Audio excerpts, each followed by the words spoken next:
Yang saya hormati Ibu Kepala TK Pertiwi Kecamatan Batang Prana dan rekan-rekan guru yang saya banggakan dan yang saya muliakan.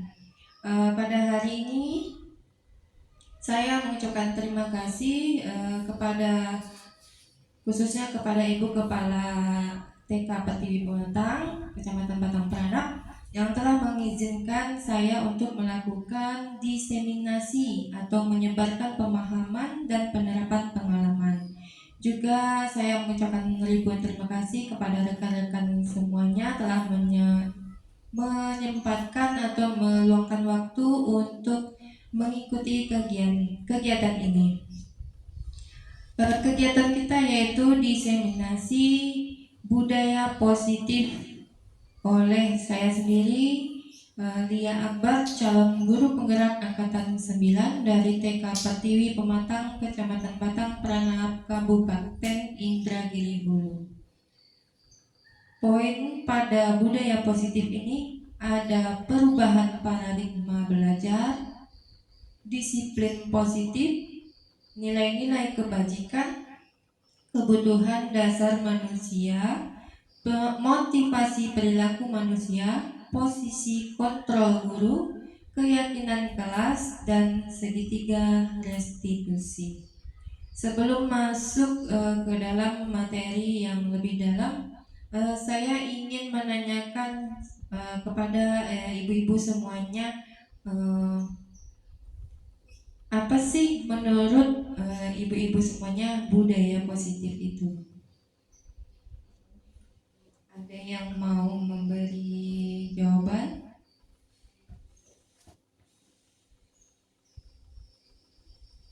Ibu, ya. Boleh Bu Ika. Pandangan saya, ya. Kita ambil misalkan budaya. Dari budaya itu kan sebenarnya lingkungan. Ya, berarti positif, berarti yang baik-baiknya. Jadi kesimpulannya lingkungan yang baik-baik kita. Itu aja deh Bu. Terima kasih Bu Eka. Tepuk tangan dong untuk Bu Eka. Ya, itu tepat sekali. Menurut Bu Eka seperti itu ya. Tepat sekali. Budaya positif itu merupakan lingkungan yang positif. Ya. Pertama, pembelajaran dengan paradigma baru. Pembelajaran dengan paradigma baru merupakan pembelajaran yang dirancang berdasarkan prinsip pembelajaran berdiferensiasi. Nah, ini pembelajaran berdiferensiasi sekarang yang kita gaungkan, sehingga para peserta didik belajar sesuai kebutuhannya berdasarkan tahap perkembangan sesuai dengan teori psikologi modern untuk mewujudkan profil pelajar Pancasila. Nah, di dalam profil pelajar Pancasila ini ada berapa? Beriman, bertakwa kepada Tuhan Yang Maha Esa dan berakhlak mulia, berkebinekaan global, bergotong royong, mandiri, dan kreatif dan bernalar kritis. Kita lanjut. Miskonsepsi tentang teori kontrol. Nah, ini yang sering terjadi pada kita. Ya, tidak munafik, saya juga melakukannya. Miskonsepsi itu apa artinya sebenarnya Ibu? Miskonsepsi itu berarti mis itu kan hilang, berarti kesalahan, konsep yang salah tentang teori kontrol. Ilusi guru mengontrol murid. Nah, sebenarnya siapa ya sebenarnya yang bisa mengontrol diri kita? Apakah kepala sekolah? Apakah orang lain? Ataukah diri kita sendiri yang hanya bisa mengontrol diri kita? Ya, benar. Yang hanya bisa mengontrol diri kita sendiri adalah diri kita sendiri. Jadi guru sebenarnya tidak bisa mengontrol murid. Nah, terus ilusi bahwa semua penguatan positif, efektif dan bermanfaat dengan pujukan. Ilusi itu berarti hanya pemikiran saja, tidak nyata. Berarti semua penguatan efektif positif bermanfaat dengan bujukan. Sebenarnya itu tidak nyata, tidak bisa dengan kita hanya membujuk anak, ayo nak, lakukan ini, nanti kamu ibu beli ini. Itu pun tidak bisa kita lakukan. Tidak bisa mengontrol anak dengan seperti itu. Lalu ilusi bahwa kritik dan membuat rasa bersalah mampu menguatkan karakter. Membuat rasa bersalah ini contohnya seperti kamu ini nak, sudah ibu bilang tapi tidak juga mau dengar. Capek ibu nak, lelah ibu nak. Seperti itu kan dalam hati anak. Ya, aku bersabar gara-gara aku ibu capek, gara-gara aku ibu lelah. Jadi dia berpikir saya salah. Dan itu juga tidak bisa menguatkan karakter anak. Tidak juga mampu untuk mengontrol anak. Mungkin hari itu dia merasa bersalah, besoknya kita tidak tahu lagi, ya kan? Mungkin udah berubah lagi. Lalu ilusi bahwa orang dewasa berhak memaksa. Orang dewasa juga tidak berhak memaksa. Terkadang kita sebagai salah satunya sebagai orang tua, kita sudah memegang kendali untuk mengontrol anak, bahwa sebenarnya itu juga ilusi, itu tidak bisa dilakukan. Kenapa? Mungkin pas kita paksa anak menuruti, tapi di belakang kita tidak tahu. Nah, sampai di sini ada yang mau ditanyakan, Bu? Lanjut. Kita mengubah paradigma stimulus respon ke pendekatan teori kontrol. Di dalam stimulus respon, realitas atau kebutuhan kita sama. Namun di dalam teori kontrol, realitas kebutuhan kita berbeda. Di dalam stimulus respon, semua orang melihat hal yang sama. Dan di dalam teori kontrol, setiap orang memiliki gambaran yang berbeda. Di dalam stimulus respon, kita mencoba mengubah orang agar berpandangan sama dengan kita. Namun di teori kontrol, kita berusaha memahami pandangan orang lain tentang dunia. Dan di stimulus respon, kita mencoba mengubah orang agar berpandangan sama dengan kita. Namun di teori kontrol, semua perilaku memiliki tujuan. Di stimulus respon, perilaku buruk dapat dilihat sebagai suatu kesalahan. Dan di teori kontrol, hanya Anda yang bisa mengontrol diri Anda. Di stimulus respon, orang lain bisa mengontrol saya. Di teori kontrol, Anda tidak bisa mengontrol orang lain. Di stimulus respon, pemaksaan ada pada saat bujukan gagal. Di teori kontrol, kolaborasi dan konsensus menciptakan pilihan-pilihan baru. Di stimulus respon, model berpikir menang kalah. Dan pada teori kontrol, model berpikir menang-menang. Nah, ini disiplin positif. Disiplin berasal dari bahasa Latin, disciplina, artinya murid atau pengikut. Untuk menjadi murid atau pengikut, seseorang harus paham betul alasan mengapa mereka mengikuti suatu aliran atau ajaran tertentu. Dengan kata lain, seorang yang memiliki disiplin diri berarti mereka bisa bertanggung jawab terhadap apa yang dilakukannya karena mendasarkan tindakan mereka pada nilai-nilai kebajikan universal. Nah, sebagai pendidik, tujuan kita adalah menciptakan anak-anak yang memiliki disiplin diri sehingga mereka bisa berperilaku dengan mengacu pada nilai-nilai kebajikan universal dan memiliki motivasi intrinsik, bukan ekstrinsik. Nah, ini dia. Motivasi intrinsik itu berarti motivasi dari diri dia sendiri, bukan ekstrinsik. Ekstrinsik itu dari luar. Dari luar seperti tadi bujukan. Kita membujuk anak, tapi juga tidak bisa mengontrol. Mungkin hari itu kita bisa membujuknya, tapi besok mungkin dia bisa berubah lagi karena tidak ada sadar dari dalam dirinya, hanya karena dari orang luar, dari pengaruh kita yang di luar.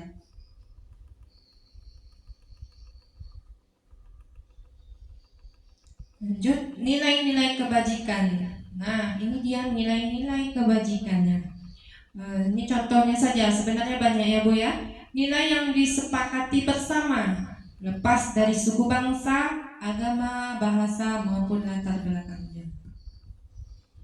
Tidak memandang agama, juga tidak memandang latar belakangnya.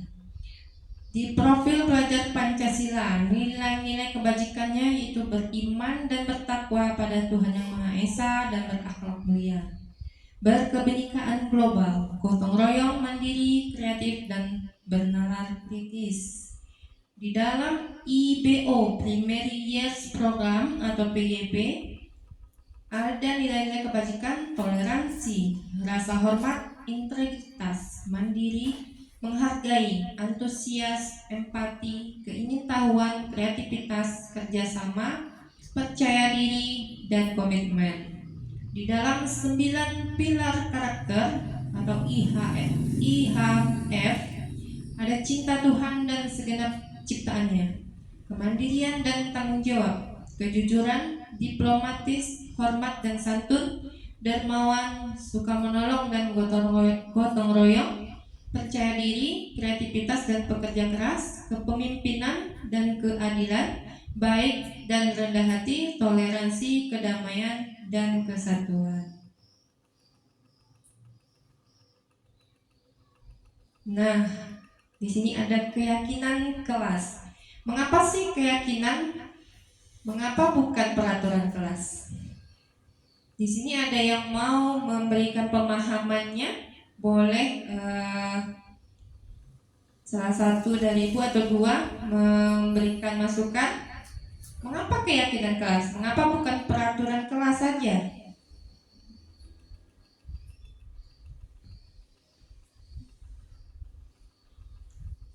Karena ini yang harus kita ubah. Selama ini kita membuat peraturan kelas. Nah, di sini kita akan mengubah keyakinan kelas menjadi keyakinan kelas. Ada Bu yang mau menanggapi?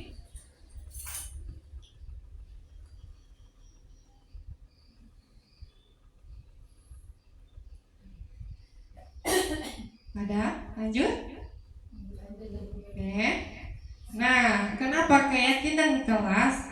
Karena kalau kita yakin berarti motivasinya berasal dari diri sendiri. Kalau peraturan, motivasinya bukan dari diri sendiri tapi dari orang lain. Dan bentuk keyakinan kelas itu bersifat abstrak, lalu berupa pernyataan universal, dibuat dalam pernyataan positif. Dalam pernyataan positif begini, misalnya peraturan dilarang membuang sampah sembarangan misalnya. Lalu kalau di dalam keyakinan kelas tidak dibolehkan kalimat-kalimat negatif seperti dilarang. Lalu kalau mengubahnya menjadi keyakinan kelas berarti diubah menjadi kalimat positif. Kira-kira kalimatnya seperti apa?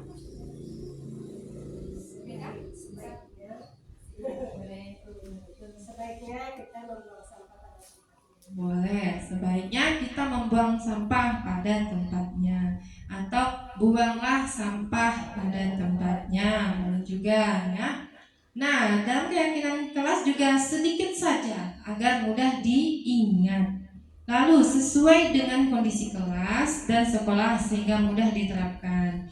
Nah, yang ini poin paling penting dalam keyakinan kelas. Semua warga sekolah atau warga kelas dilibatkan saat membuat keyakinan kelas, termasuk anak didiknya. Jadi anak didiknya tahu apa yang harus diyakini di dalam kelas. Kalau sementara ini peraturan kelas kan hanya kita bikin sepihak, kita saja yang bikin, anak tidak tahu. Nah, lalu masuk kebutuhan dasar manusia. Kebutuhan dasar manusia adalah segala sesuatu yang kita lakukan untuk mendapatkan apa yang kita inginkan. Seluruh tindakan yang kita lakukan memiliki tujuan tertentu, dan semua usaha terbaik yang kita lakukan adalah dalam rangka agar kebutuhan dasar kita terpenuhi dengan baik. Nah, seluruh tindakan yang kita lakukan memiliki tujuan tertentu. Memang benar, mau tujuan yang positif maupun tujuan yang negatif. Tidak ada tindakan kita itu yang hanya sambil lewat saja, pasti ada tujuannya. Nah, dan semua usaha terbaik yang kita lakukan adalah dalam rangka agar kebutuhan dasar kita terpenuhi dengan baik. Ada 5 kebutuhan dasar manusia. Nah, salah satu saja tidak terpenuhi, itulah yang membuat anak kita berulah. Seperti 5 kebutuhan dasarnya: bertahan hidup atau survival, yaitu ada kesehatan, rumah, makanan, kebutuhan biologis, dan rasa aman. Itu termasuk kebutuhan bertahan hidup. Lalu kasih sayang dan rasa diterima. Nah, ini banyak yang terjadi pada anak didik kita sehingga dia mencari perhatian karena dia kekurangan kasih sayang dan rasa diterima, love and belonging.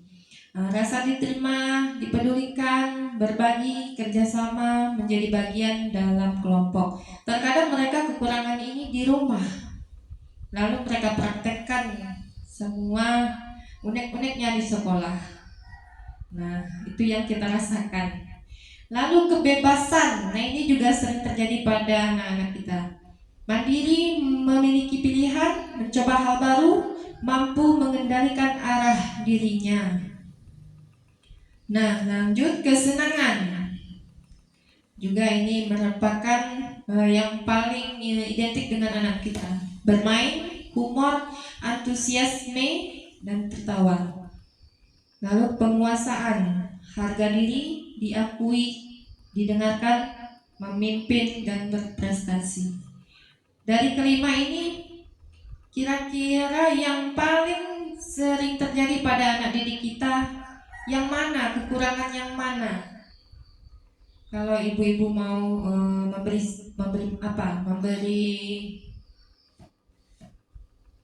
tambahan, yang paling bebasan ya, karena kalau kasih sayang mungkin ada, tapi mungkin ada juga yang kurang karena kalau orang tuanya sibuk. Kalau kebebasan ini memang anak-anak kita sepertinya tidak bebas memilih keinginannya. Sepertinya sudah ditentukan oleh orang tuanya, kamu harus begini, kamu harus pakai ini, kamu harus makan ini. Nah, itu dia. Sebenarnya terkadang anak-anak itu menginginkan apa yang ada di dalam pikirannya. Dan di dalam 5 kebutuhan dasar manusia ini, salah satu saja yang tidak terpenuhi, itulah yang menimbulkan perilaku-perilaku atau tindakan yang sedikit mencari perhatian kita.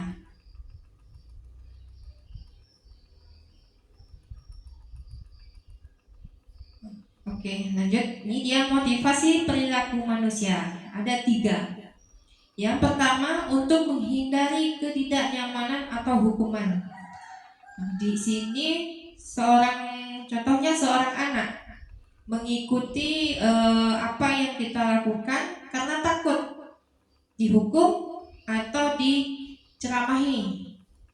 Bisa juga seperti kita. Contohnya seperti kita sebagai guru, kita melakukan suatu tindakan seperti misalnya kita datang, contohnya yang paling sederhana, datang kita cepat, tapi kita berpikiran saya mau datang cepat, nanti takut diomeli Bu Kepsek, atau nanti takut dicap guru yang tidak baik. Nah, itu berarti ada motivasi dari luar, yaitu untuk menghindari ketidaknyamanan atau hukuman tadi. Lalu untuk mendapatkan imbalan atau penghargaan dari orang lain. Nah, ini juga motivasinya dari luar. Seperti misalnya anak murid kita, dia ingin belajar yang baik karena sering mendapatkan imbalan dari guru. Misalnya kalau bagus nanti nak ibu kasih jajan. Nah, itu juga tidak baik karena itu merupakan dari luar. Nah, ini motivasi yang ketiga, yaitu motivasi dari dalam dirinya, yaitu untuk menjadi orang yang mereka inginkan dan menghargai diri sendiri dengan nilai-nilai yang mereka percaya. Inilah motivasi yang seharusnya kita miliki, yaitu dari dalam diri kita sendiri, ingin menghargai diri sendiri dengan nilai-nilai yang kita percaya. Nah, ini juga sempat saya singgung kemarin ya Bu ya, karena saya juga belum dapat materi yang sempurna kemarin, jadi saya tunda dulu. Ada hukuman, konsekuensi, dan restitusi. Di dalam hukuman tidak terencana. Tiba-tiba, misalnya anak datang, kamu terlambat, saya hukum. Kan tidak ada itu peraturannya. Kamu terlambat ya, ibu hukum kamu keliling lapangan 3 kali. Itu namanya hukuman. Murid tidak tahu apa yang terjadi. Dia tidak dilibatkan. Kita saja yang mengambil keputusan. Bersifat satu arah. Hanya guru yang memegang kendali. Berupa hukuman fisik maupun psikis. Fisik berarti badannya. Boleh mencubit, memukul. Kalau psikis mental, dari mulut kita saja sudah menghukum anak. Lalu konsekuensi ini sudah terencana, sudah disepakati sesuai peraturan. Seperti misalnya peraturannya dilarang membuang sampah sembarangan, tetapi anak kita masih membuang sampah sembarangan. Lalu kita beri konsekuensi. Kalau kamu buang sampah sembarangan, kamu harus memungut sampah di lingkungan sekolah kita. Nah, itu yang namanya konsekuensi. Murid tetap tidak nyaman dengan kita memberi konsekuensi tadi.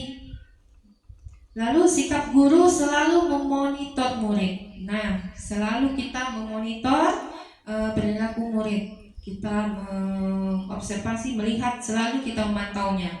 Lalu restitusi. Restitusi ini proses menciptakan kondisi bagi murid untuk memperbaiki kesalahan. Di sini jika murid melakukan kesalahan, kita mengajak murid berdiskusi bagaimana caranya agar murid dapat memperbaiki kesalahan itu dan mencarikan solusinya bersama. Lalu proses kolaboratifnya yang mengajarkan murid untuk mencari solusi sendiri. Nah, ini tadi kita berkolaborasi dengan anak untuk mencarikan solusinya sendiri, tapi tidak dari kita. Nah, misalnya anak terlambat. Nah, kamu kenapa terlambat? Nanti kan dijawab sama anak. Lalu untuk kedepannya bagaimana nak supaya tidak terlambat? Nah, mungkin nanti di situ muncul idenya, muncul ide dari anak itu sendiri. Mungkin Bu, besok saya nggak tidur malam-malam lagi. Nah, itulah restitusi. Kita mencarikan solusinya bersama anak, tapi solusi itu bukan timbul dari kita, tapi dari anak itu sendiri. Nah, ini ada posisi kontrol. Pertama penghukum, pembuat rasa bersalah, teman, pemantau, dan manajer. Ada 5 posisi kontrol. Contoh penerapannya. Pada kasus murid datang terlambat pada saat upacara bendera, kalau kita mengambil posisi kontrol sebagai penghukum, langsung kita hukum anaknya. Hormat bendera selama 1 jam ya. Nah, itu kalau kita mengambil posisi kontrol sebagai penghukum. Lalu bagaimana kalau kita sebagai guru mengambil posisi kontrol pembuat rasa bersalah? Berarti kita membuat anak itu merasa bersalah. Berapa kali ibu katakan, nak, kamu selalu mengecewakan ibu. Nah, dalam hatinya, aku selalu mengecewakan ibu. dia merasa bersalah. Lalu kita sebagai teman, ayo dong ikuti aturan sekolah. Tolong ibu ya, sekali ini ya sudah tidak apa-apa. Lain kali jangan sampai berbuat seperti ini lagi ya. Nah itu kita sebagai teman, kita melupakan kesalahan anak. Sebenarnya tidak boleh kita melupakan kesalahan anak, memaafkan begitu saja. Lalu bagaimana jika kita mengambil posisi kontrol guru sebagai pemantau? Kamu sudah melanggar peraturan sekolah, kamu tahu konsekuensinya. Setelah upacara, kamu membersihkan lapangan upacara dan jangan diulangi lagi ya. Ini posisi jika kita mengambil posisi sebagai pemantau. Lalu posisi manajer. Apakah kamu tahu kesalahan kamu?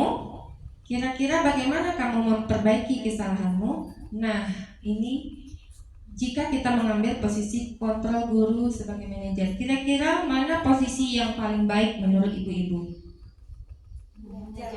Manajer, ya. Kalau pemantau bagaimana?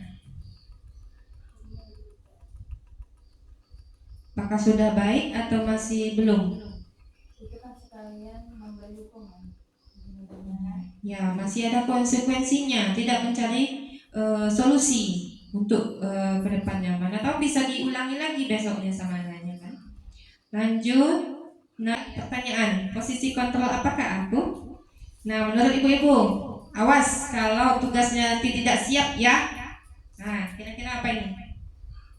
Dari yang 5 tadi, ada penghukum, pembuat rasa bersalah, pemantau, satu lagi, teman, dan manajer. Ya, menghukum ya. Kasar apa bicaranya. Nah ini, ibu kecewa sama kamu. Kemarin kamu anak yang baik. Nah ini posisi apa?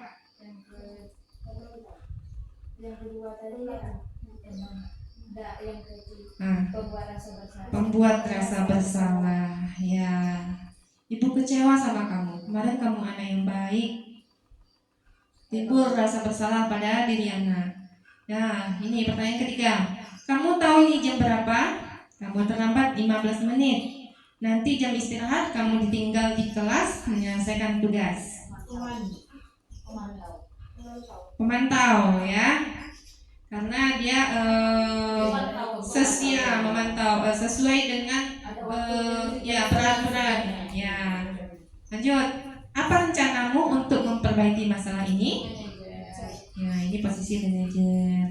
Terakhir, nanti jangan diulangi lagi ya. Nanti Bapak ditegur sama Bapak kepala sekolah. Nah, teman. Dia seolah-olah teman gitu kan. Oke, lanjut. Sebagai manajer, guru berbuat sesuatu dengan murid, mempersilahkan murid mempertanggungjawabkan perilakunya, mendukung murid agar dapat menemukan solusi atas permasalahannya sendiri. Posisi manajer akan mengacu pada restitusi yang dapat menjadikan murid sebagai manajer bagi dirinya sendiri, sehingga murid menjadi manusia merdeka, mandiri, dan bertanggung jawab.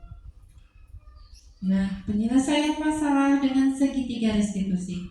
Guru yang berperan sebagai posisi manajer akan menggunakan segitiga restitusi dalam penyelesaian masalah. Apa sih segitiga restitusi? Segitiga restitusi adalah suatu proses dialog. Kalau dialog itu berarti kita berwawancara atau berbicara dengan anak-anak. Iya, ada feedbacknya. Nah, yang dijalankan oleh guru agar dapat menghasilkan murid yang mandiri dan bertanggung jawab. Ada 3 langkahnya. Yang pertama, menstabilkan identitas. Pertama sekalinya, menstabilkan identitas. Yang kedua, validasi tindakan yang salah. Lalu, yang ketiga, menanyakan keyakinan. Tujuannya dalam mengambil langkah segitiga restitusi untuk menjadikan murid menjadi lebih kuat secara pribadi, membuka wawasan murid agar dapat menyelesaikan permasalahannya sendiri, Murid semakin percaya diri, mandiri, dan merdeka.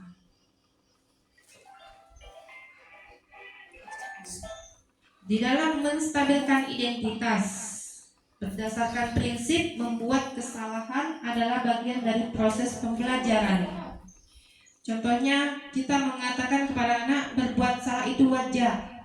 Tidak ada manusia yang sempurna. Ibu atau bapak juga pernah melakukan itu. Ibu atau bapak tidak mau mencari siapa yang salah, tapi ibu ingin mencari solusi dari permasalahan ini. Kamu berhak merasa begitu. Nah, ini kata-kata ini akan muncul pada saat kita menstabilkan identitas pada anak tersebut jika melakukan sebuah kesalahan. Lalu validasi tindakan yang salah berdasarkan prinsip setiap perilaku berupaya memenuhi suatu kebutuhan tertentu. Nah, ini tadi kebutuhan yang 5 tadi. Apabila salah satunya tidak terpenuhi, maka akan muncul tindakan yang merugikan. Kamu pasti punya alasan mengapa melakukan hal itu. Padahal kamu bisa melakukan hal yang lebih buruk dari ini ya. Kamu patut bangga karena telah melindungi sesuatu yang penting bagimu. Kamu melakukannya karena mempertahankan sesuatu yang penting bagimu. Nah, ini juga akan muncul pertanyaan-pertanyaan atau pernyataan-pernyataan ini pada saat kita memvalidasi tindakan yang salah pada murid tersebut. Pada teori kontrol, bahwa pada dasarnya kita termotivasi secara intrinsik. Apa keyakinan kelas kita? Nilai-nilai apa yang telah disepakati bersama? Seperti apa gambaran sebuah kelas yang ideal menurut kamu? Kamu ingin menjadi orang seperti apa? Nah, ini pertanyaan dan pernyataan ini akan muncul pada saat kita menanyakan keyakinan pada anak tersebut. Nah, contoh penerapan segitiga restitusi. Kita akan melihat ini sebentar ya, Bu.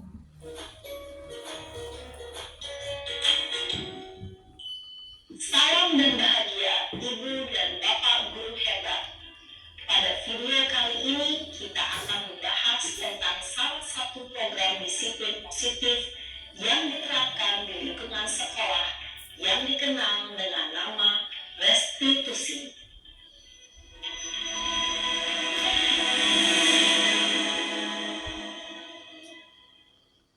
Restitusi dikembangkan oleh pakar pendidikan Diane Gossen, berlandaskan pada teori kontrol Dr. William Glasser. Segitiga restitusi adalah suatu proses dialog yang dijalankan oleh guru atau orang tua agar dapat menghasilkan murid yang mandiri dan bertanggung jawab. Pada saat guru di posisi manajer, aspek yang dikembangkan pada murid adalah motivasi intrinsik, sehingga penanaman nilai-nilai kebajikan dapat tumbuh dan berkembang menjadi suatu kebiasaan positif yang akhirnya membentuk karakter murid. Proses dialog ini terdiri dari 3 langkah yang digambarkan pada ketiga sisi pada segitiga restitusi. Sisi pertama adalah menstabilkan identitas. Sisi yang kedua adalah validasi tindakan yang salah. Dan sisi yang ketiga adalah menanyakan keyakinan. Ibu dan Bapak Guru, berikut ini akan ditunjukkan bagaimana seorang guru berada dalam posisi manajer menggunakan penerapan segitiga restitusi.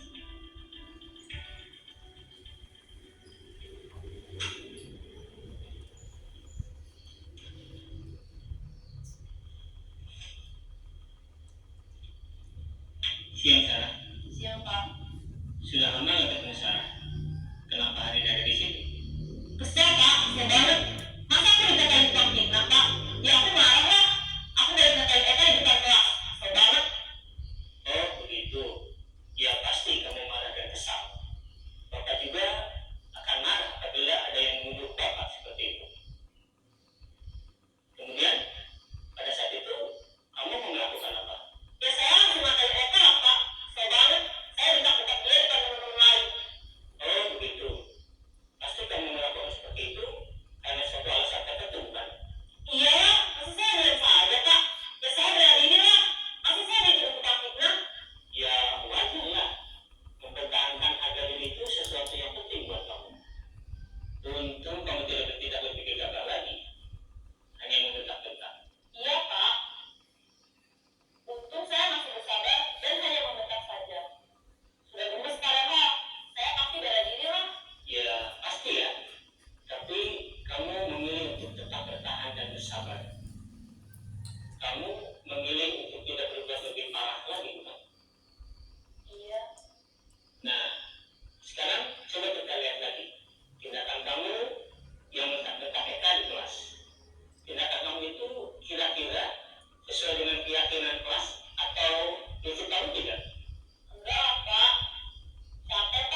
Itulah kira-kira contoh menjalankan segitiga restitusi.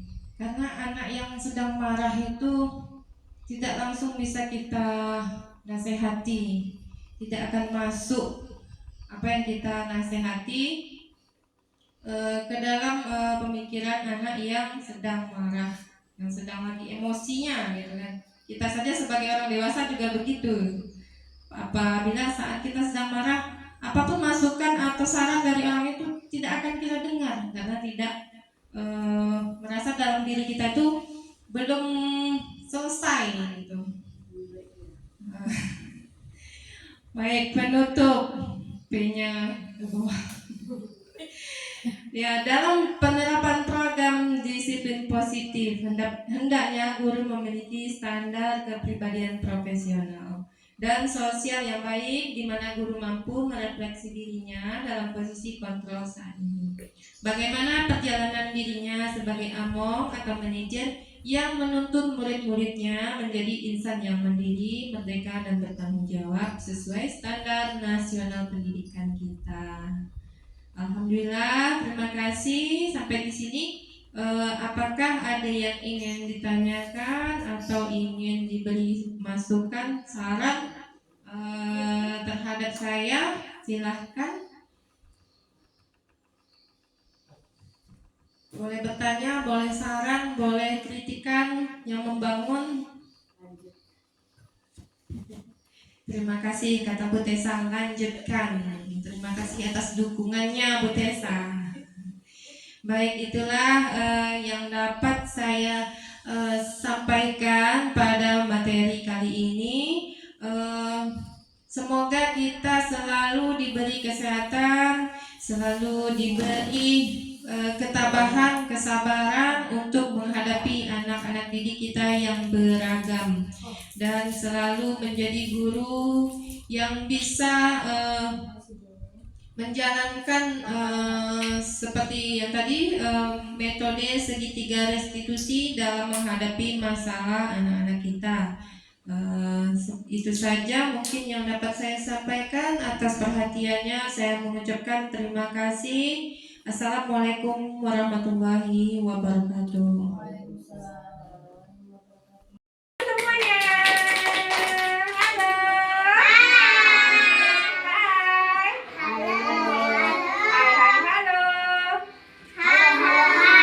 Bagus. Hari ini kita akan membuat keyakinan kelas. Apa namanya, Nak? Keyakinan kelas. Apa itu keyakinan kelas? Siapa yang tahu? Yang tahu ya, betul? Beraturan kelas, tapi kita buatnya sama-sama.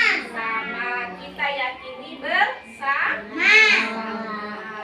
Nah, di sini gambar pertama. Gambar apa ya? Gambar anak-anak sedang berbicara. Dia tersenyum. Tersenyum dan happy nggak dia? Senang nggak dia? Senang. Nah, di sini ada ibu gurunya. Kenapa senang? Karena dia teman-temannya baik. Teman-temannya mau jujur, teman-temannya baik semua. Kira-kira di kelas anak ibu guru mau nggak kita seperti itu? Mau? Oke, mau. Kalau mau gambar senyum. Lalu yang ini gambar apa? Ada anaknya, anak murid yang belajar. Terus Pak Guru ya, laki-laki nih. Apa? Pak Guru. Anaknya, muridnya mendengarkan. Pak Gurunya berbicara. Jadi saling mendengarkan. Anak ibu guru mendengarkan ibu nanti pas anak ibu guru ngomong, ibu dengarkan. Kira-kira mau nggak kita seperti itu di kelas? Kalau mau gambar senyum. Lalu yang ketiga, ayo gambar apa?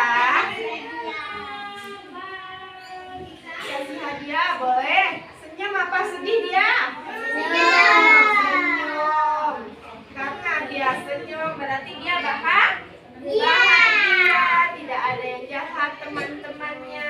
Kira-kira anak ibu guru mau nggak kalau di dalam kelas kita saling menghormati teman-teman? Mau nggak? Mau. Tidak ada yang jahat, mau? Boleh, nanti digambar senyum. Oke. Boleh kan gambar senyum, boleh. Oke? Ya. Gambar yang berikutnya. Lanjut. Gambar apa? Anak-anak bermain. Nah, di sini katanya tempat bermainnya aman dan tempat belajarnya juga aman. Berarti anak ibu guru bisa dengar ibu guru? Bisa. Ya, katanya tempat bermainnya aman. Jadi anak ibu gurunya senang dan bahagia. Kira-kira tempat bermain kita aman nggak? Aman. Menarik nggak? Menarik. Bagus nggak? Bagus. Nah, anak ibu guru tempat bermainnya aman. Kira-kira mau nggak tempat bermainnya aman? Mau. Iya. Karena kalau aman itu kita tidak boleh lempar-lempar. Kalau lempar-lempar nanti kan kena temannya kan? Ya kan? Kalau lempar mainan. Kira-kira mau nggak anak ibu guru seperti itu di kelas? Enggak. Lempar-lempar temannya mau? Enggak. Ya, nanti kalau mau seperti ini gambar senyum. Lanjut. Gambar apa itu? Bikin gunung. Oh, bikin gunung. Dia berarti tugasnya berarti membuat gunung. Nah, anak muridnya sedih apa bahagia? Bahagia. Dalam melakukan tugas dia bahagia. Dia membuat tugasnya lebih bagus. Giat dia.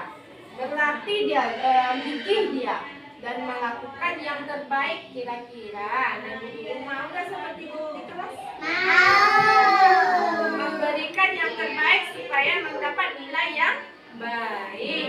Mau kan? Mau? Mau. Ayo kalau mau gambar. Kalau mau gambar senyum. Yang terakhir, ayo. Apa itu? Temannya ngasih hadiah. Teman yang satu mengucapkan terima kasih. Ya, kira-kira di kelas ini kalau ada teman yang memberi sesuatu, mau nggak ya ibu guru mengucapkan terima kasih? Mau.